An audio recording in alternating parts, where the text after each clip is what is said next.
হ্যাঁ হ্যাঁ হ্যাঁ হ্যাঁ, এই ওষুধটা খান, ঠিক আছে। অনেক বেশি ফোন ইউজ করছেন তার, 1 মিনিট। হ্যালো, হ্যাঁ হ্যাঁ, কালকে আপনি অ্যাডমিট হয়ে যেতে পারেন, হ্যাঁ নিশ্চয়ই। অনেক বেশি ফোন ইউজ করছেন, বারবার ফোন আসছে, তার থেকে কি ভয় পাচ্ছেন যে ব্রেন টিউমার হতে পারে কিনা?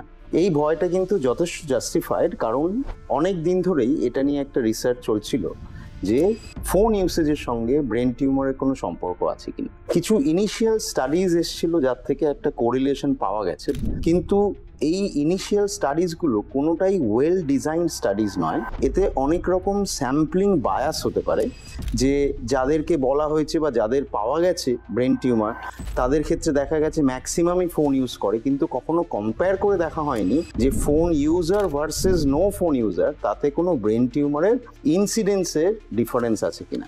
কাজে আপাতত আজকের দিনে দাঁড়িয়ে এমন কোনো সায়েন্টিফিক এভিডেন্স নেই যে ফোন ইউজের সঙ্গে আপনার ব্রেন ক্যান্সারের ইনসিডেন্স বাড়তে পারে। এবং সেকেন্ডলি, যেটা আপনাদের জানা দরকার, যে কোনো ক্যান্সার হওয়ার জন্য ডিএনএ ড্যামেজ হওয়া দরকার, এবং সেই ডিএনএ ড্যামেজ হওয়ার জন্য যেই রেডিয়েশন দরকার সেটাকে বলে আয়োনাইজিং রেডিয়েশন। ফোন বা মোবাইল ইউসেজে যেই পরিমাণ রেডিয়েশন আমাদের শরীর দিয়ে যায় বা আশেপাশে ঘোরে, সেটা কোনোটাই আয়োনাইজিং রেডিয়েশন নয়, কাজেই তার থেকে ক্যান্সার হওয়ার সম্ভাবনা নেই। ধন্যবাদ।